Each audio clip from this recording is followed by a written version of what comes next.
Selam dostlar, alemin ve ailenizin en değişik kanalına hoş geldiniz. Değişik yollarda şu an Vietnam'da. Biliyorsunuz ben Vietnam'a daha önce gelmiştim ama motor turum o zaman böyle içimde yarım kalmıştı. Türkiye'ye dönmeden önce Vietnam'da motor turunu tekrar yapmak istedim. Biliyorsunuz artık yakında Türkiye'ye dönüyorum. Bugün Hanoi'nin merkezinden Ha Giang denen bir bölgeye gidiyoruz. Ha Giang da buranın kuzeyi. Yani Vietnam'ın en kuzey noktası, Çin sınırına yakın bölgeler. Oralarda yaklaşık bir hafta 10 gün boyunca motor turu yapacağız. Ben aslında Hanoi'den yola çıkalı bayağı oldu ama çok trafik vardı. Bir türlü videoyu başlatamadım. Şu an saat 1 oldu ve yaklaşık 255 kilometre yolum var.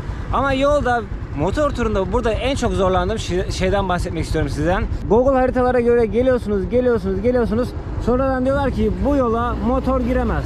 Gördüğünüz gibi geldim, bu yola motor giremeyecek ve ben buradan bir yerlerden geri dönüp nasıl bulacaksam Ha Giang'a giden bir tane yan yol bulmam lazım. Şu an burada yan yol yok.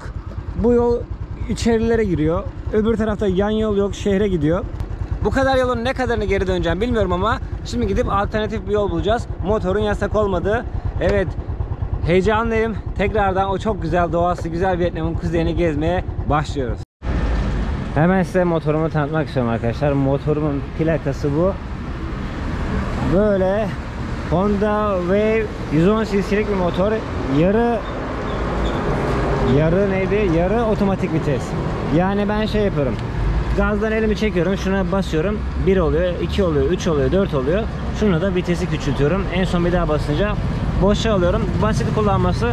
Sağ tarafta ayaktan frenli, bu arka fren, bu da ön fren. Burada çantam var. Çok fazla bir şey almadım yanıma. Çok az bir şey aldım. Laptopumda 2 tane çamaşırım var. Ya kötü yanı bu motorun benzin deposu bunun altında ve ben sürekli benzin almam gerekiyor ya. Şimdi bu çantayı en uca diziyorum. En uca dizince de biraz ağırlık merkezi bozuluyor. Şu an mesela çantayı açmam lazım. Ucu ayarladım ama işte bunu kaldırmak sorun. Şu an çok kırsalda değilim. Böyle başkentin 25-30 kilometre çıkışındayım. Ve benzin fiyatları bu şekilde. Full. Benzin neredeyse tamamen bitikti, bakalım ne kadar alıyor. Zaten bundan daha bitik hale gelmez. Full.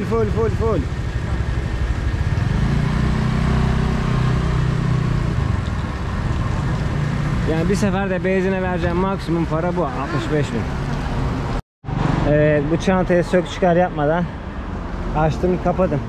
Yaklaşık 100 kilometrede bir, 110 kilometrede bir benzin alacağız arkadaşlar. Bakalım toplamda kaç kilometre yapacağız. Ben bu motoru ilk aldığımda kilometresini göstermiştim. Fotoğrafını tekrar şuraya bırakayım.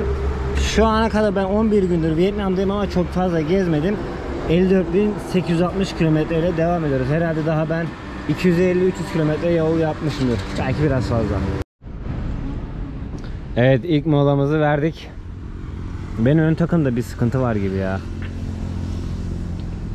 Thank you. Okay. Buzlu çay istedim, bakalım ne getirdi. Buzlu yeşil çay getirdi ama şekersiz. Neyse, şeker isterim şimdi. Elimi gaz veriyorum ama gaz verirken bir şey olmuyor. Gazı bırakıyorum diye yani yavaş yavaş rolantiye alacağım yani. Ne bileyim, yavaşlamam gerekiyor filan. Gazdan elimi çektiğimde direksiyon böyle titreme yapıyor. Tır yapıyor. Nedenini anlayamadım. Bir yerde onu göstermem lazım. Ön tekerim de dün patlamıştı. Onu yama yaptırdım. Çok fazla ağırlığım yok. Zaten ben 55 kiloyum.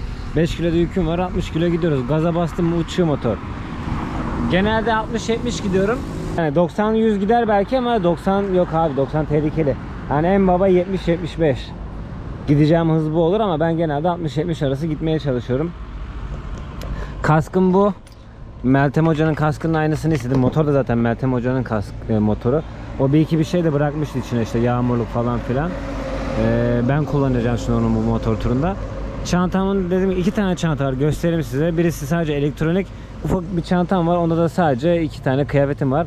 O kırmızı montu da yeni aldım, onu da gösteririm. Dün gece aldım, yola çıkacağım diye, hiç uzun kolum yoktu.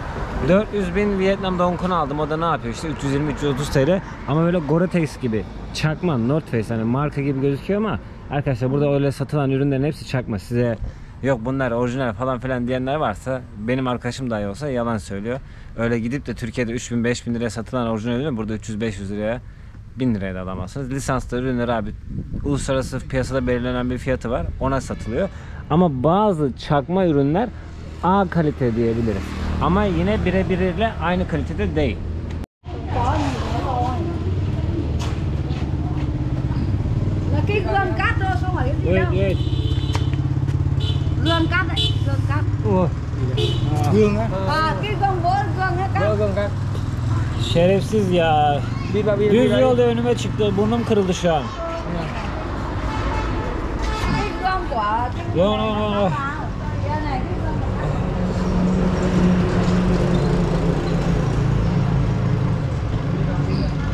Nerede o? O. Yok. Đi đang. No, no, no, no. Tí cái đây, tí đây, em giết cái này vào đi, em giết cái này vào. Đây, dính cái này. No, değil. Không, dính cái này vào. Abi her yer kan göl oldu vallahi ya. Şuralara baksanıza öyle gidiyor. 40'la gidiyorum. Belki de 30'la da gidiyorum. Ondan sonra buradayız ya. Bak burada gidiyoruz. Adam burada. Ben de biraz gerisinde arkasındayım. Adam geldi. Burada neredeyse sinyal yok, durmak yok, hiçbir şey yok. Lak diye birazcık yavaşladı. Ayağını yere koydu, lak diye böyle sola döndü. Ya ben zaten adamla dik dibim. 30-40'la gitsem ne olur yani. Frene asıldım ama kurtarmadı. Yine de ben şey yaptım. Adamı kurtardım aslında. Adamın ama arkasında şey vardı. Şimdi burada böyle çuval vardı geniş. Adamın motoruna hiç çarpmadım ama işte bu çuvala omuzum çarptı, kolum çarptı yani direksiyonla birlikte. Ondan sonra ben direkt yan devredim. Hani suratımı kurtarayım dedim ama kurtaramadım. Hani burayı mı çarpınca böyle düştüm mecbur üstü. Şu an direkt burnum, dudağım, dişlerim patladı. Yani burada ne yapacak şimdi şimdi Vietnam'da şöyle bir şey var. Hani motorla ben gezerim, sorun yok ama böyle kaza maza durumlarında Vietnam ehliyetin olmayınca çok bir şey işletemiyorsun. Yani şu an ne yapacağım? Hiçbir fikrim yok. Mecbur hastaneye gitmem lazım ama buralarda hastane yok. Hanoi'ye dönmem lazımmış. Hanoi'de nasıl döneceğim onu da bilmiyorum. Motoru buraya bırakıp gideyim desem otobüste hastaneye, sonra gelip alayım desem. Ama bu burun kırığı var, diş kırığı var, dudak patlak ve yurt dışında turist olduğumuz için de hani burada hani ehliyet ise sorun olmasa hani sigorta karşı tarafın bir şeyle belki karşılanırdı da şu an kafam allak bullak ya. Burada bir dünya Allah masraf yapacağımı yarınki uçakla Türkiye'ye mi döneyim falan, şu an kafam gidik, bilmiyorum ne yapacağımı da sakin olmaya çalışıyorum. Şu an motorun ekranı falan her yerine kan sıçrıyor ya. Ya ne kadar salak ya. Tamam burada zaten Vietnam'da bunu biliyoruz. Her an her saniye dikkatliyiz zaten. Yani adamlar sürekli şey yapacak gibi. Bir salaklık yapacak gibi zaten dikkat ediyoruz ama artık bu hani milisaniyelik oldu bu artık. Buna da hiçbir şey yapamam ki. Ben yine kurtardım, iyi kurtardım aslında. Aha geçtim dedim, çuvalına takıldım adamın.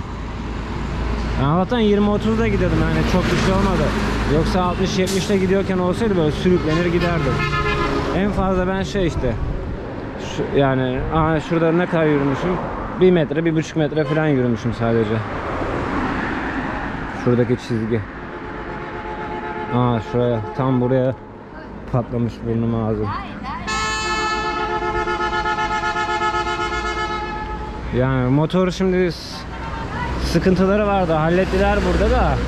Tamir ettirdim şimdi, aynayı değiştirdim. Fren, gaz pedalı kırılmıştı, onu hallettim. Vites sıkışmıştı, onu hallettim ama şimdi ne yapacağıma karar veremiyorum.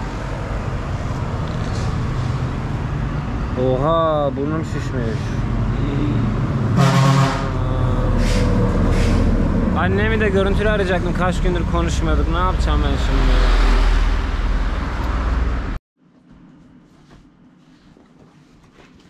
Dostlar, bir durum özetlemesi yapayım. Şu an saat gece 2 ve inanır mısınız bu saate kadar muayene olamadım neredeyse. Ben şimdi Hanoi şehrine 80 kilometre uzaklıktaydım. Kaza oldu. Allah'tan kaza yavaş oldu yani. Ne düştüm böyle sürüklendim, ne motor düştü böyle parçalandı, bir şey oldu. Ya saatte 30 kilometreye vardı yoktu. Zaten adam bir anda da kırınca yani aramızda bir 2 metre vardı. Adam benim 2 metre sağ ilerimdeydi. Hiç yok yani sinyal yok, yavaşlayıp dönme yok. Adam bir anda karşı şeride geçip oradan da karşıdaki yola sapmaya çalıştı. Ben adama da çarpmadım. Yine durdum. Direksiyonu da kırdım. İşte ama adamın çuvalına benim bu kolum çarptı. Bu kolum çarpınca bu kol geride kaldı. Ama bir yandan da böyle motoru tutuyorum ya. Şimdi motoru tuttuğum için kolum çarpınca motor böyle kırıldı. Adamın motoruna çarpmadım. Sadece çuvalına çarptım kolumla. Ondan sonra motor sağa doğru gitti. Ben de o dengeyle sola doğru gittim ama vücudum böyle geride kaldığı için direkt yüzüstü düştüm. Direkt burnumla dudağımın üstüne düştüm. Şu an dudağım neyse çok göstermeyeyim. Dudağım içeriden yarık. Bayağı bir yarık. Burnum da şimdi bu taraftan böyle kırık olduğunu düşünüyorum ya da çatlak olduğunu düşünüyorum. Bayağı şişti. Darbeyi buradan almış gibiyim ama buramda şişlik oldu ve burama dokunamıyorum. Şişti bayağı. Ve işin enteresanı söyleyeyim. 2 tane özel hastaneye, bir tane devlet hastanesine gittik ve bana diyorlar ki seni muayene edemeyiz ya da tedavi edemeyiz dediler. Şaka gibi saatlerce uğraştım ya. Kaç saat uğraştım. 3 tane hastaneye gittim. Adamlar o hastaneye gidiyor, o hastaneye gidiyor. Buradaki şu an gece galiba bulabildiğim en büyük özel hastaneye gittim ve özel hastane de International. Özel bir hastaneydi. Ondan önce de bir hastaneye gittim. Hiç bir şey yoktu. Sonra o International hastaneden de dediler ki seni yapamayız işte burnunda filan da şu an doktor yok ona bakacak. İşte buranın en büyük devlet hastanesine gittim. Araştırma hastanesi gibi bir şeydi galiba. Ağacına gittim. Oradaki doktor da yine de bizi geldiğimiz mi ne işte anlamadım. Bir tane büyük bir özel hastane daha yolluyor. Biz seni burada muayene edemeyiz diye. Lan dedim manyak mısınız? Kaç saattir ben kötüyüm. Başım gözüm dönüyor. Şişmişim. Davul gibiyim. Kanlar akıyor hala. O oraya yolluyor. O oraya yolluyor. Lan dedim bari beynimin filmini çekin. Yani tamam burnuma bakmadınız. Dudağıma bakmadınız. Dişlerime bakmıyorsunuz. Bari beyin filmi çekin dedim. Zar zor tomografi yanılmıyorsam işte çekindik böyle. Hani belki iç kanama falan vardır diye işte bu da raporda anlayacağım bir şey var mı benim yok. Vietnamca yazıyor. Neyse ondan sonra doktor baktı şey dedi. Hani beyninde bir hasar ya da iç kanama gözükmüyor dedi. Dudağına da burnuna da bir şey yapamayız dedi. Dedim hani şey bekliyorum bari yatayım hani müşahede altında kalayım. Kafamı vurmuşum, yüzümü vurmuşum yani. Travma olabilir. Yok dedi git dedi bir şey olursa gel dedi. Yani dedim Allah belanızı versin. Vallahi beni Türk hekimlerine de emanet edin demişler ya. Gerçekten sonuna kadar insan buralardayken anlıyor. Burası da küçük bir ülke değil. Şu an dünyada gelişmekte olan ülkeler listesinde, ekonomisinde sürekli üst sıralarda yer alan Vietnam'ın en büyük şehrindeyim. Ve en büyük şehrindeki en büyük hastanelere gittik. 80 küsur milyon ülkedeki belki de en iyi hastanelere gittik bugün. Bir tane acilde şu burnumla dudağıma baktıramadık. İnsanlar ilgilenmek istemedi. Ya da ne bileyim anlamıyordu, uzmanlığı değildi. Yarın sabah bir tane hastanede bakabiliriz dediler. Yarın sabah şimdi beynimde bir şey yokmuş. Gece 2 oldu geldim. Akşam 7'den beri hastane dolaşıyorum.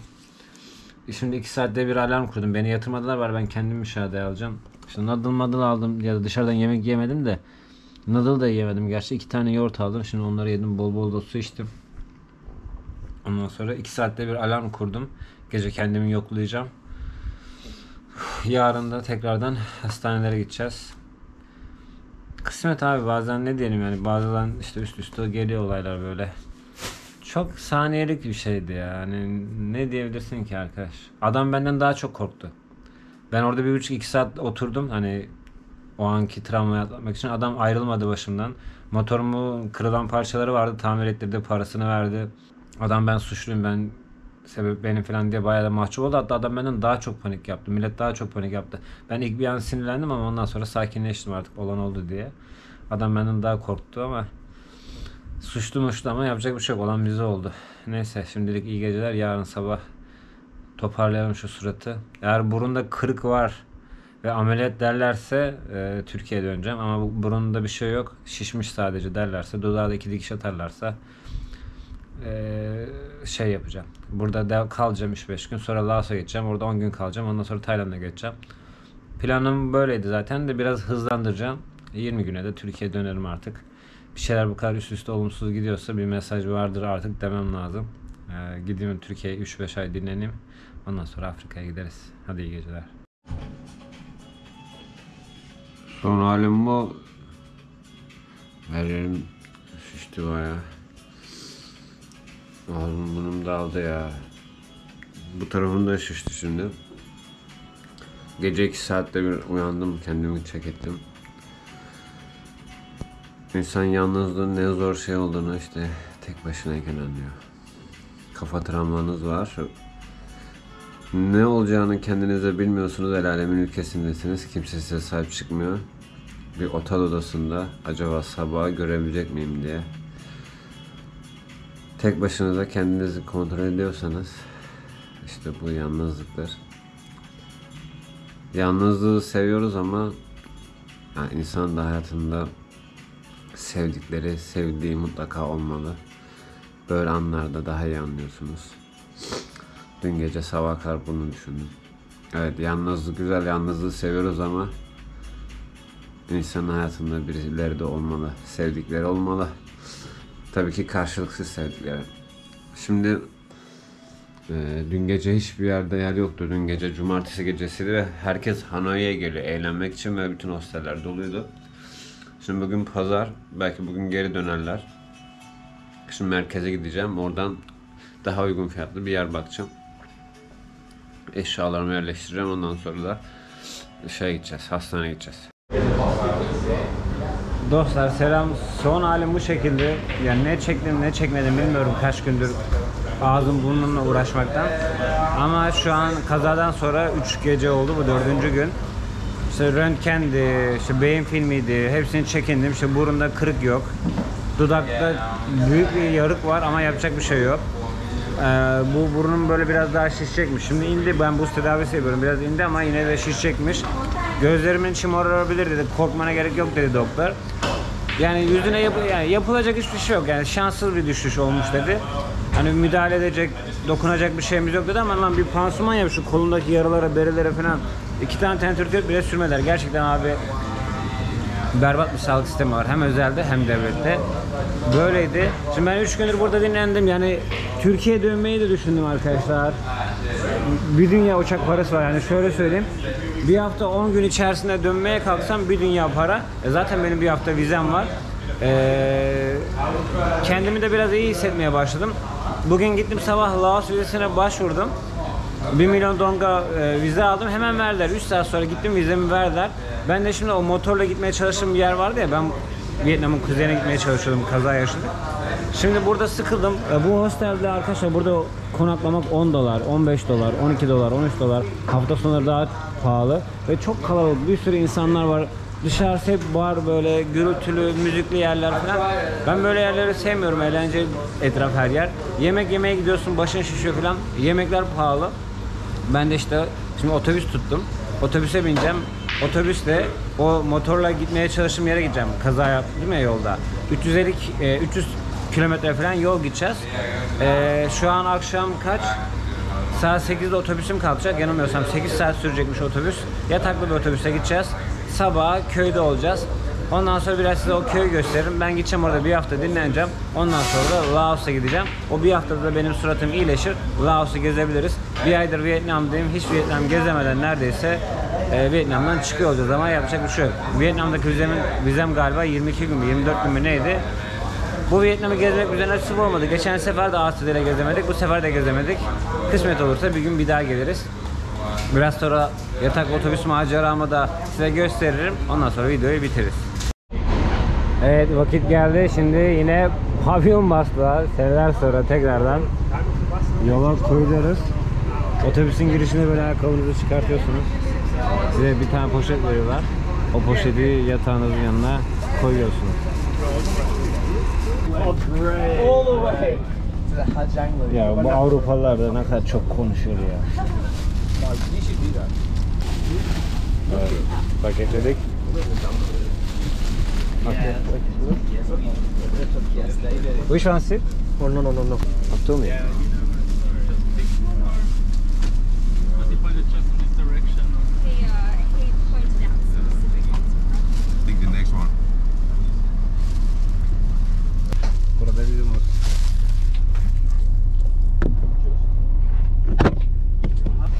Evet, yine üst kat kaptım. Önceki seferlerde de üst kat kapıyordum. Alt katta daha çok ayak kokusu oluyor. Seneler sonra bir pavyon bastı. Konuşunca dudağım acıyor. Böyle bir tane yastık veriyorlar. 500 kişi daha önce yatmış durumda. Böyle bir tane de şey var. Battaniye var kalın. Hava sıcak ama koku olmasın diye çok fazla klimaları açıyorlar. Hatta şu an bile buz gibi. Üflüyor burası. Çok fazla klimaları açıyorlar. Üşümeyelim diye gece böyle kalın battaniyeler veriyorlar. Ben normalde pançomu da aldım yanıma. Üşürsek onu da üstümüze örteriz. Gündüz görmeyeceğiz hiç. Yanılmıyorsam gece 4'te mi 5'te mi ne orada olacağız. Birkaç saat bekleyeceğim terminalde. Ondan sonra gün doğumuyla bir hostele gideceğiz. Öyle. Yataklı otobüs macerası bitti. 285 kilometre. Dediler ki 8 saat sürecek. Yok canım ya dedim, hani makara yapıyorlardır. 8 saat sürmez dedim. Abi 8 saat sürdü, bir de buz gibiydi, hiç uyuyamadım. Gerçekten 8 saat sürdü ya. Şu an gece 4'te geldik Hacıyang'a. Bilerek size göstermedim hani çok fazla yataklı otobüs macerasını. Çünkü yaklaşık bir hafta sonra Laos'a giderken 35-40 saatlik bir yataklı otobüs maceramız olacak. Size o zaman yataklı otobüs videosu çekeceğim. Belki daha fazla da sürebilir. 2 gün boyunca Laos'a gideceğiz yani yataklı otobüsle. Şimdi biraz burada dinleneceğiz. Bu saatte kalacak yer bulmaya çalışıyorum. Abi 24 saat açık bir tane hostel vardı. O da full rezervasyonu doluymuş. Adamlar kapıyı kilitledi gitti ya. Dedim oğlum şu kenara köşeye yatayım. Yok doluyuz dediler. Yani gecenin 4'ünde ne yapacağız şimdi? Neyse çadırım yanımda. Biraz yürüyelim. Açık bir yer buluruz diyeceğim de hiç açık bir şey yok. Bir tek bu vardı. Bunlar da rezervasyonları aldılar içeri. Rezervasyonlu olmayanları almadılar. Rezervasyonlu olmayan da bir tek ben varım. Bunların galiba hepsi, bir sürü yolcu geldi. Bunların hepsi galiba bir hostelin, yani Hanoi'deki bir hostelin anlaşmalı hosteliymiş. Direkt geldi bunun kapısını bıraktı. Merkezde de bırakmadı. Merkezi daha 3 kilometre. Ben şimdi uyandım tabii bu işe. O yüzden herkese yer varmış. Önceden ayarlanmış. Bir tek ben başka hostelden dahil olduğum için otobüse, yani bu gruba kapıda kaldık. 2 tane daha 24 saat açık yer buldum ve onlar da full. Anlamadım ya, herkes durmuş da bugün mü gelmiş? Tek ben değil, şimdi 4 kişilik bir tane arkadaş grubu var, onlar da kapıda kaldı. Şimdi onları buradaydı, bakınıyorlardı da nereye gittiler bilmiyorum. Vay arkadaş ya, tam da hani yorgunuz, argınız, hastayız, ağzımız burnumuz dağılmış. Abi 2 tane daha da buldum, 2 de Japon kalmış sokakta. Yürüdükçe birileri çıkıyor. Siz Japonsunuz, siz nasıl sokakta kalırsınız ya? Oğlum ben gece seninle mi yattım lan? Şimdi sabah kalktım, duş aldım, yerime bir geldim, olaya bak. Oğlum küçük de değilsin ha. Kocaman şeysin. Vallahi Hanoi'deki hostellerden daha güzel. Burada kaldım gece. Ondan sonra güzel de, odam da güzel. Yani hostelde böyle aşağı yukarı temiz. Burası böyle köy yeri bir yer, küçük kasaba. Ve ya aslında şöyle, Hanoi'ye göre ucuz, 100.000'e kalıyorum, 100.000 donga. Ama ben eskiden burada geldim, yani soyulduğum yer burası, işte buranın etrafında bir yerlerde soyulmuştum. Ben o zaman 30.000'e falan bile kalabiliyordum. Hem burası Vietnam pahalılaşmış. 2019'u baz alırsak ben 2019'da 30.000'e 40.000'e kalıyordum böyle yerlerde. Şu an 100.000'e kalıyorum ki ucuza buldum. Motorun kirası olmuş günlük 200.000. Yani hem Vietnam biraz pahalaşmış hem de Türk parası 2019'a göre 3 kat değer kaybetti. Ya şöyle söyleyeyim, Vietnam artık ucuz değil ya. Hani Vietnam gezilecek ucuz ülkeler arasında değil. Hani normal ülkeler arasında diyebiliriz. Pahalı da diyemeyiz, yani pahalı ülkeler de var ama. Neyse şimdi yemek yemeye gidelim, bakalım ne kadar doyuracağız karnımızı. Şimdi size homestay denilen bir şey anlatacağım. Bakın burası bir ev, tamam mı? İnsanlar bu evine oda yapıyor ya da yatakhane koyuyor. Homestay yapıyor. Bir odada 6 kişi, 8 kişi, 10 kişi kalıyorsunuz. Aileyle aynı evde kalıyorsunuz. Ailede yan odalarda falan. Ve buna homestay diyorlar. Ayrıca bazı da homestay restoranlar var. Hani orada uyumak yok ama mesela restoranı var. Bu abi evine böyle bir tane uzatma yapmış, bakın. Ondan sonra bahçesine de şöyle 2 tane masa atmış. Restoran değil. Kendi evinin mutfağında yemek yapıyor. En ucuz olabileceğini düşündüğüm için gözümü buraya kestirdim, geldim. Fiyatlara bakalım. Fast food'a bakalım. Oha, pizza 140 TL. Pahalı. Hamburger 37. O zaman ucuz. Hatta şu ana kadar gördüğüm en ucuz hamburger. Pankek 55. Pankek karın doyurmaz. Bu etli 45. Ucuz ha burası. Pahalı değilmiş. Vegetarian fried noodle yiyebilirim şimdi. 50.000. Ucuz. Vallahi direkt ucuz yer bulduk ha. Çok fazla yemek çeşidi yok ama hiç şey böyle güzel. Marketten bir tık pahalı. Ucuz bir yer bulduk, güzel. Şimdi fried noodle yiyelim, ne yapalım. Sen ağzımda kötü ya, pilavı böyle içeriye ittirip yutabiliyorum. Biraz da böyle ısırmalı bir şeyleri zaten yiyemiyorum.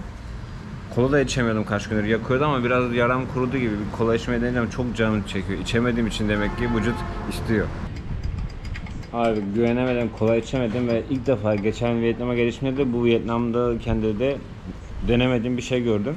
Sütlü yeşil çay ve soğuk. Deniyoruz.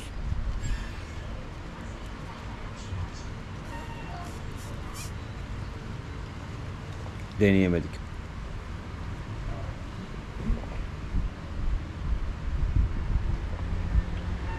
Hem süt hem yeşil çay, hani bir tane anlayamadığım bir meyve parçacıkları gibi bir şey yapmışlar galiba, ya da böyle jelimsi tatlımsı şeyler var.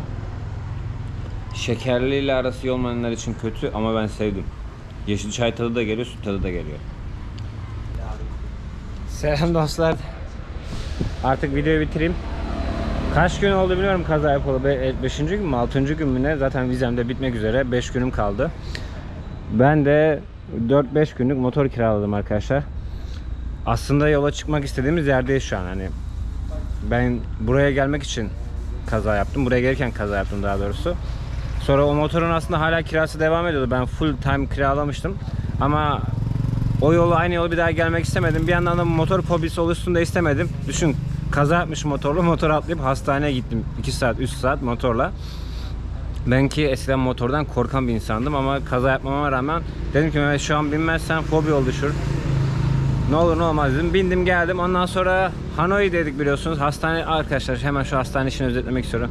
Gerçekten bakın, hastanelerimizin de evet yoğun olabilir, doktorlar kızgın olabilir, personel de kızgın olabilir ama her gün ben 8 sene çalıştım o hastanede. Her gün yüzlerce binlerce insanla uğraşmak ve şöyle düşünün, bizim Türk halkında şöyle bir özelliği var.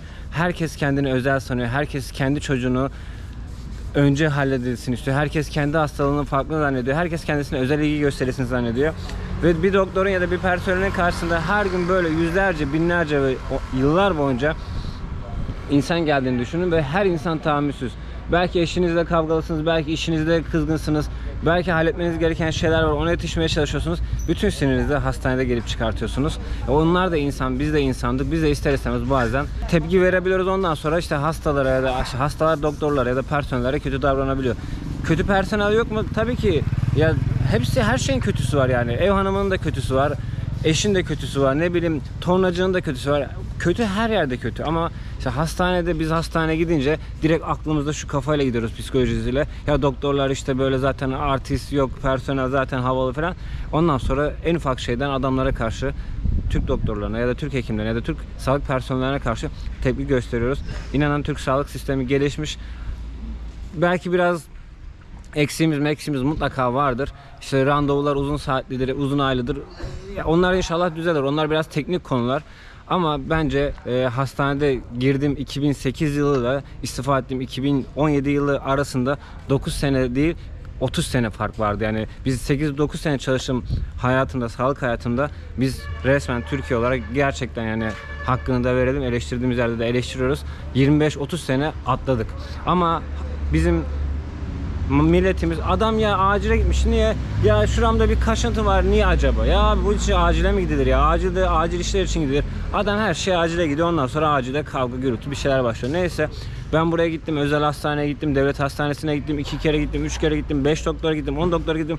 Lan bir tane röntgen çekinip bakacaksın, burnum kırık ya da değil, beynimin filmine bakacaksın ya, bir travmam var mı yok mu değil. Adam, ben kafam üstü girmişim asfalta, motor kazası yapmışım, yüzüm gözüm dağılmış, demiyor ki ya seni eve göndermeyelim ya da bir kontrol edelim. Hiçbir şey yok. Düşünsenize, bende beyin travması olsa, beyin kanaması olsa, eve gitsem, yatsam, uyusam öldüm. Ya yemin ederim ne olur ne olmaz diye 2 saatte bir alarm kurdum ilk gece, kendimi kontrol ettim, hani Allah korusun beyin kanaması falan olur diye. Yani gerçekten burada stresliydi ama ben sakin bir insanım. Her zaman her yerde böyleyim. Bu işi de atlattık. Bu kaza olur tabii ki, olacak abi, yapacak bir şey yok. Hani benim yani kaza herkese böyle her gün binlerce on binlerce kaza oluyor. Aynı zamanda da bu benim işim. Bu bir iş kazası arkadaşlar. Gezerken iş kazası geçirdim. Gezmek benim işim olduğu için. O yüzden çok büyütmüyorum. Birkaç günde daha Hacıyan köyünde dinlendim. Gerçekten burası daha huzurlu ve sessizdi. Çok uzatıyorum biliyorum, kusura bakmayın. Neden uzattım bir de? Çünkü yani bu halde tekrar nasıl yola çıkarsın diye kızacak olanlar falan da vardır ama kendimi iyi hissediyorum. Bu Sırat'ın geçmesi zaten 15-20 gün sürer. Burada da vizem bitiyor. Bari şurada 3-4 gün motor kiralayalım, köyleri dolanalım. Hem ben hem siz bir şeyler görün. Yine benim için Vietnam yarım kaldı. Bir öncekinde soyulmuştum ama param yoktu, yarım kalmıştı. Bu sefer de ağzı burnu dağıttık. Yine yarım kaldı. Bir daha Vietnam'a gelmek ve bu motor turunu bir gün geleceğim, adam gibi yapacağım inşallah. Ama 3-4 sene vardır. Buraya kadar izlediyseniz teşekkür ederim. Geçmiş olsun diyenlerin hepsine de çok sağ olun. Merak etmeyin, iyiyim. Kendimi iyi hissetmezsem zaten kendimi tehlikeye atıp tekrar yola çıkmazdım. Bu sefer full face kask aldım. Önümü de kapatacağım. Ondan sonra yola çıkacağım. Düldülümüz bu. 16.104 kilometrede gıcır gibi bir motor verdiler. Günlük kirası 150 TL falan. Ben aslında o 100 TL kiralamışım. Bir önceki kaza yaptım motoru. Burada fiyatlar biraz uçmuş, turistik olmuş. Kendinize iyi bakın. Hoşçakalın. Bir sonraki bölümde Vietnam'ın kuzeyinde Çin sınırına doğru çok güzel köylerde, çok güzel motor ortalarında geziyor olacağız. Ondan sonra yavaş yavaş dediğim gibi Türkiye'ye dönüş başlıyor. Hoşçakalın.